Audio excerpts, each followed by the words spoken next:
श्री गणेशाय नमः। आज सुनिए चौथ माता की कथा। और चौथ माता की कथा से पहले हम सभी विघ्नहर्ता भगवान गणेश जी की कथा सुनेंगे। उससे पहले आइए हम सब मिलकर भगवान गणेश और चौथ माता का ध्यान करें और उनसे प्रार्थना करें। हम सब मिलकर विनम्र श्रद्धा से ध्यान करते हैं। प्रथम पूज्य भगवान श्री गणेश जी का, जिनका स्वरूप गजमुख है, जिनके चार भुजाओं में पास, अंकुश, मोदक और वर मुद्रा शोभायमान है, मूसक जिनकी सवारी है और जिनके ललाट पर चंद्रमा दमकता है। उनका रूप तेजस्वी है, आंखों में करुणा है और मुख पर सुखद मुस्कान, जो भक्तों के समस्त विघ्नों का नाश करते हैं और शुभारंभ का आशीर्वाद देते हैं। साथ ही हम ध्यान करते हैं चौथ माता का, जो माता पार्वती का तेजस्वी रूप है, मातृत्व और शक्ति की साक्षात प्रतिमूर्ति है, जिनकी कृपा से व्रत फलदायक होता है, संतान की रक्षा होती है और स्त्रियों के जीवन में सौभाग्य का वास होता है, जिनका चेहरा ममता से भरा है, जिनके आंचल में आशीर्वाद है और जिनकी दृष्टि मात्र से कल्याण संभव है। सभी प्रेम से बोलिए विघ्नहर्ता भगवान गणेश की जय, चौथ माता की जय। पौराणिक कथा के अनुसार एक बार गणेश जी महाराज एक बहुत सुंदर गांव से गुजर रहे थे। इस गांव के खेत हरे भरे थे। सुबह का समय था। ठंडी पवन का आनंद लेते हुए गणेश जी मूसक पर सवार होकर चले जा रहे थे। इतने में वह एक खेत से गुजरे तो आनंदवश फसलों में हाथ फिरा दिया।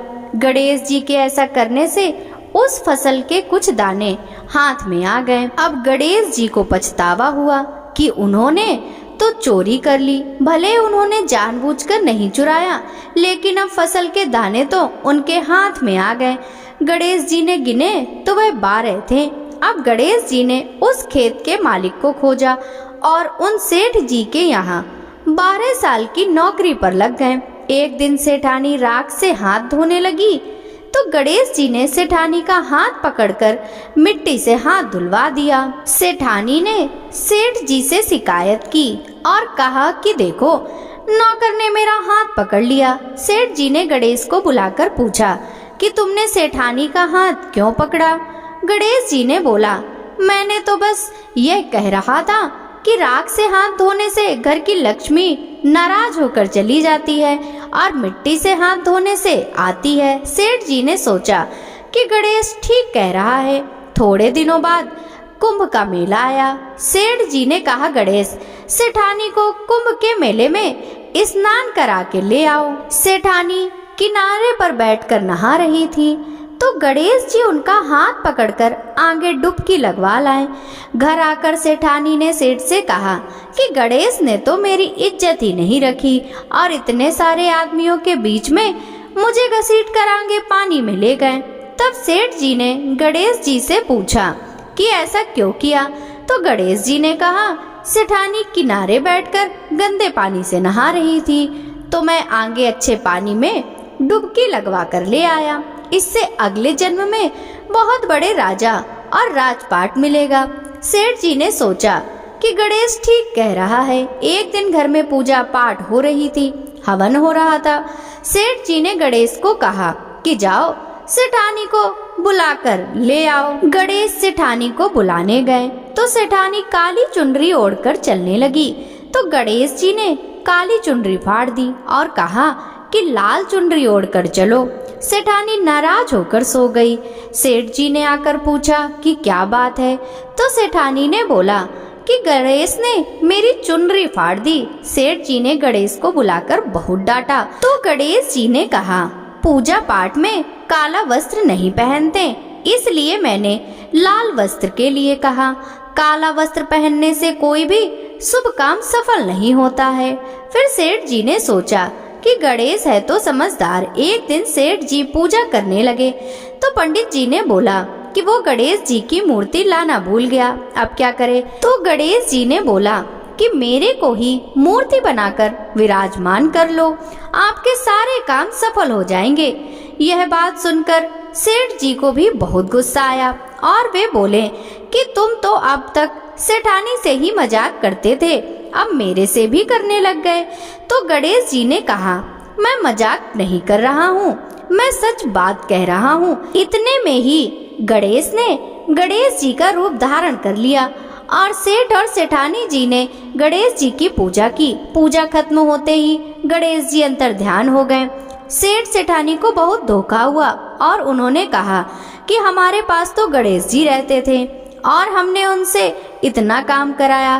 तो गणेश जी ने सपने में आकर सेठ जी को कहा कि आपके खेत से मैंने 12 अनाज के दाने तोड़ लिए थे, उसी का दोष उतारने के लिए मैंने आपके यहाँ काम किया। सेठ जी के करोड़ों की माया हो गई। हे गणेश जी महाराज, जैसा सेठ जी को दिया वैसा सबको देना, कहते को सुनते को और सारे परिवार को दे देना। प्रेम से बोलिए श्री गणेश जी महाराज की जय। एक नगर में एक बूढ़ी माँ रहती थी। वह अपने बेटे की सलामती के लिए 12 महीने की चौथ का व्रत करती थी। हर चौथ को पंसारी से थोड़ा सा गुड़ और घी लाकर 4 लड्डू बनाती, एक बेटे को देती, एक से पूजा करती, एक हाथ कार के लिए निकालती और एक चांद उगने पर खुद खा लेती थी। एक बार उसका बेटा ताई से मिलने गया। ताई ने भी चौथ का व्रत रखा था।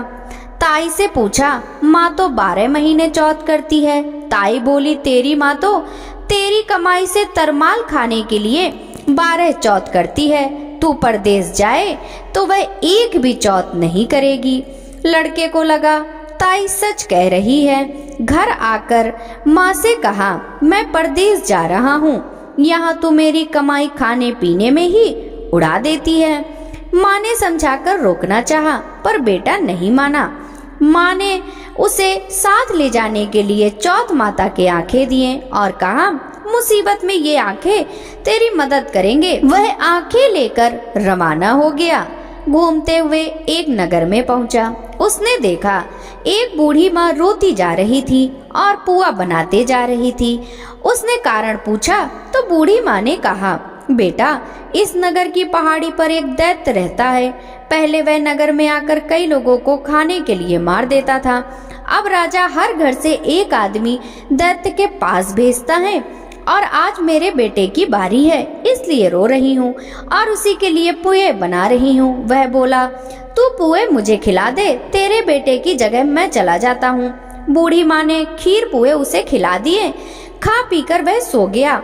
रात को राजा के सैनिक आए तो बूढ़ी माँ ने उसे भेज दिया। दैत्य के सामने पहुँचने पर उसने चौथ माता के आंखें दैत्य की तरफ फेंक कर कहा, हे चौथ माता, यदि मेरी माँ मेरी सलामती के लिए व्रत करती है तो दैत्य का सिर कटकर गिर जाए।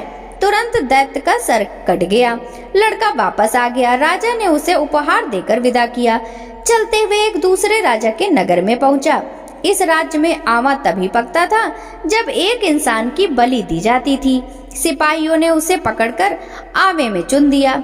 लड़के ने आंखें आवे में डाले और कहा, हे चौथ माता, यदि मेरी माँ मेरे लिए व्रत करती है तो आवा मेरी बलि के बिना ही झट से पक जाए। आवा तुरंत पक गया। आवे में से मिट्टी की जगह सोने चांदी के बर्तन निकले। अंदर से लड़का बोला, बर्तन धीरे धीरे निकालना, मुझे लग नहीं जाए। राजा ने उसे निकलवाया और पूछा, इस आमे से तुम कैसे बच गए? लड़के ने बताया कि उसकी माँ चौथ का व्रत करती है, व्रत के कारण ही वह बच पाया। राजा को विश्वास नहीं हुआ। उसने एक चांदी की सुराही मंगवाई और कहा कि सुराही की नली से निकलकर दिखाओ, तभी मुझे विश्वास होगा। लड़के ने चौथ माता को याद करके आंखें सुराही में डालें और कहा, मैं भंवरा बनूं, सुराही से निकलूं। लड़का भंवरा बनकर सुराही से निकल गया। राजा ने खुश होकर राजकुमारी की शादी उसके साथ करवाई और सभी लोगों को चौथ माता का व्रत करने को कहा। उसे माँ की याद आई। उसने राजा के पास जाकर खुद के नगर जाने की इच्छा जाहिर की। राजा ने रथ, घोड़ा, हाथी और खूब सारा दान दहेज देकर उन्हें विदा कर दिया। चौथ के दिन अपने नगर पहुंचा। वह अकेला पंसारी के यहाँ माँ का इंतजार करने लगा। सोचा चौथ है तो माँ यहाँ जरूर आएगी। थोड़ी देर बाद लकड़ी टेकती हुई माँ आती दिखी। बेटा माँ के चरणों में गिर पड़ा। कहा, माँ मैं तेरा बेटा हूँ, मुझे माफ कर दो। माँ ने उसे गले लगा लिया। लोग चौथ माता की जय जयकार करने लगे। उस नगर के सभी लोग चौथ माता का व्रत करने लगे। हे चौथ माता, जैसे बूढ़ी माँ और उसके बेटे की सहायता की, वैसे हमारी भी करना। कहानी कहने और सुनने वालों पर भी कृपा करना। प्रेम से बोलो चौथ माता की जय।